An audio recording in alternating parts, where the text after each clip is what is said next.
Baiklah, assalamualaikum warahmatullahi wabarakatuh. Selamat pagi anak-anak. Ketemu lagi kita pada pertemuan hari ini, yaitu dampak positif negatif internet bagi siswa atau pelajar. Baiklah, sebelum kita memulai mata pelajaran kita hari ini atau presentasi yang akan Ibu sampaikan hari ini, ada baiknya kita berdoa dulu sebelum kita melakukan pembelajaran, berdoa sesuai dengan agama dan kepercayaannya masing-masing. Berdoa, mulai.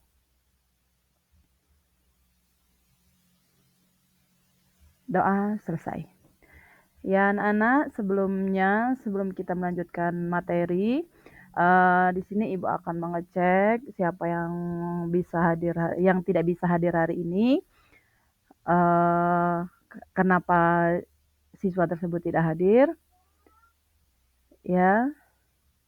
Oh ya, alhamdulillah semuanya bisa hadir pada, pertemuan kali ini. Ibu ucapkan selamat belajar dan selamat, eee, mendengarkan penyampaian materi dari Ibu. Baiklah, materi kita pada hari ini yaitu dampak positif negatif internet bagi siswa atau bagi pelajar. Yang pertama, internet kini menjadi bagian penting dalam kehidupan siswa. Di satu sisi, internet mempermudah akses informasi dan mendukung proses belajar. Namun, di sisi lain, internet juga dapat membawa dampak negatif seperti kecanduan, penyalahgunaan media sosial, dan penurunan konsentrasi belajar. Oleh karena itu, penting bagi siswa untuk menggunakan internet secara bijak agar manfaatnya lebih besar daripada risikonya. Nah, di sini anak-anak, Ibu berharap kalian telah mengetahui apa itu dampak dari penggunaan internet bagi kita sebagai bagi kalian sebagai siswa, bagi masyarakat lainnya. Nah, internet di sini ini, merupakan mempermudah akses informasi dan juga bisa mendukung proses pembelajaran kalian. Kenapa demikian? Karena kalau kita menggunakan internet secara bijak, itu bisa mempermudah kita mendapatkan informasi.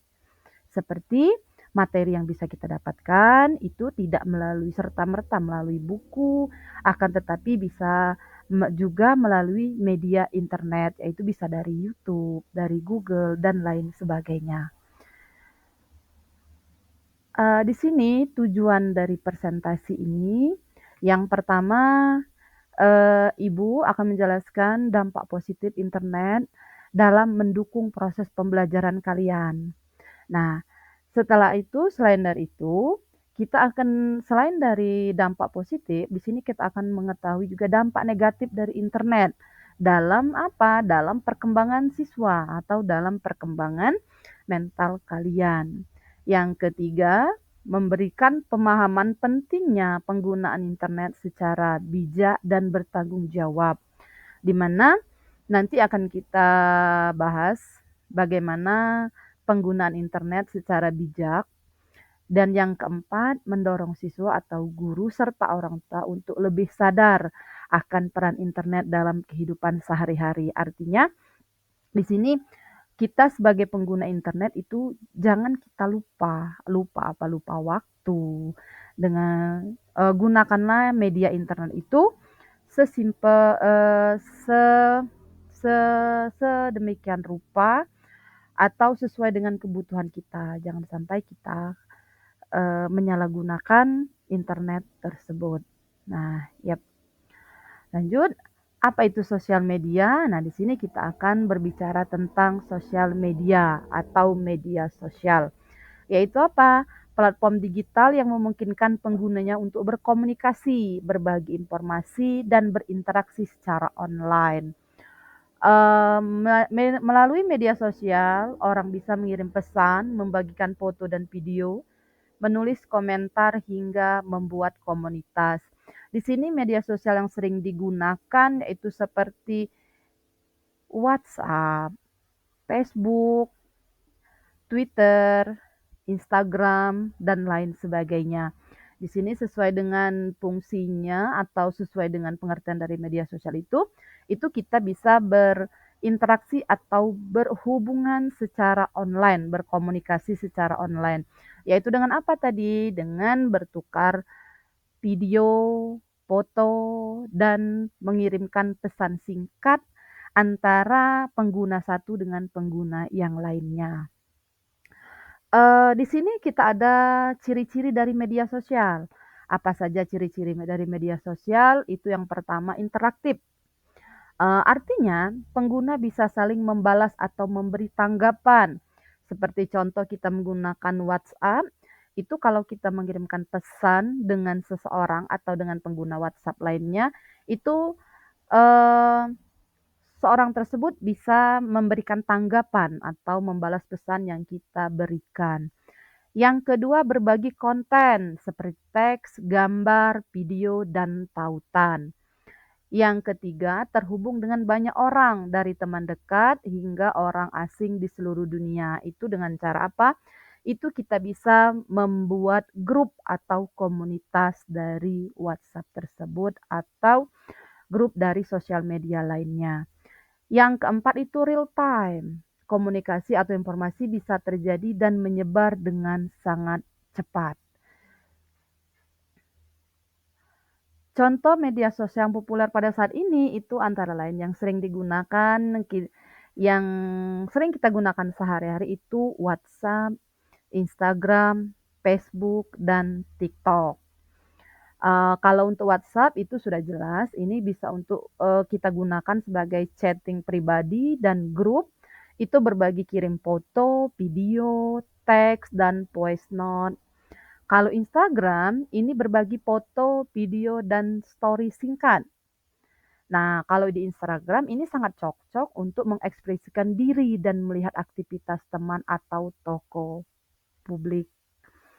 Sedangkan Facebook itu digunakan untuk berbagi status, video, foto, dan bergabung ke dalam grup komunitas.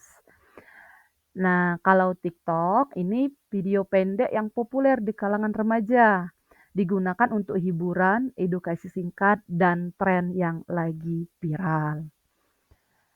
Nah, untuk selanjutnya, mengapa media sosial itu penting? Karena apa? Karena memiliki banyak manfaat dalam kehidupan sehari-hari, terutama bagi siswa, guru, dan masyarakat umum.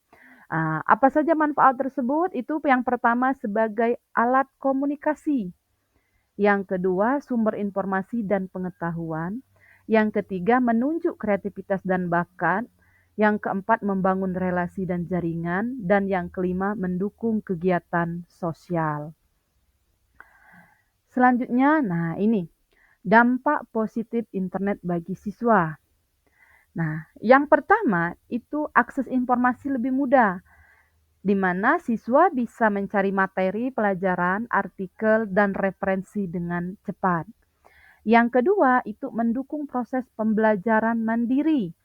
Karena apa? Di sini internet memungkinkan siswa belajar kapan saja dan di mana saja melalui video, e-book, atau platform edukasi.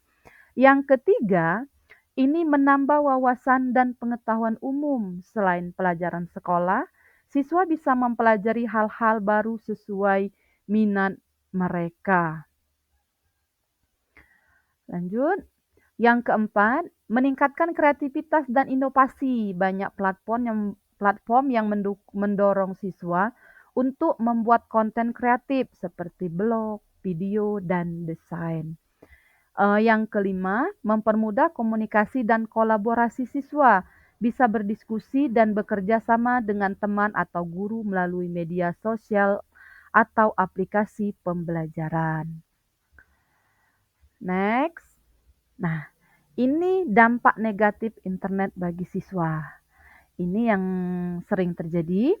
Itu yang pertama, kecanduan internet dan media sosial, siswa bisa menghabiskan terlalu banyak waktu online hingga mengganggu belajar dan aktivitas sehari-hari. Kalau kita tidak pandai-pandai menggunakan internet, ya seperti ini kita bisa kecanduan. Yang kedua, menurunnya konsentrasi dan prestasi belajar. Terlalu sering bermain gadget atau menonton konten hiburan bisa mengurangi fokus saat belajar. Yang ketiga, akses ke konten negatif. Nah, ini banyak juga sering terjadi, karena di media sosial atau ini banyak konten negatif tanpa pengawasan. Siswa bisa mengakses konten yang tidak sesuai usia seperti kekerasan atau pornografi. Karena di sini siswa banyak, adanya siswa yang menonton atau yang mengakses link yang tidak sesuai dengan usia mereka. Yang selanjutnya, kurangnya interaksi sosial langsung, terlalu sibuk dengan dunia maya bisa membuat siswa kurang bersosialisasi di dunia nyata. Yang terakhir, risiko penipuan dan kejahatan cyber, siswa yang belum paham keamanan digital rentan terhadap penipuan online, perundungan cyber atau cyberbullying, atau pencurian data pribadi. Nah, ini kebijakan menggunakan sosial media. Kebijakan penggunaan sosial media adalah seperangkat aturan dan pedoman yang mengatur bagaimana anggota organisasi menggunakan media sosial secara etis, bertanggung jawab, dan profesional, baik atas nama pribadi maupun organisasi. Dengan tujuan apa?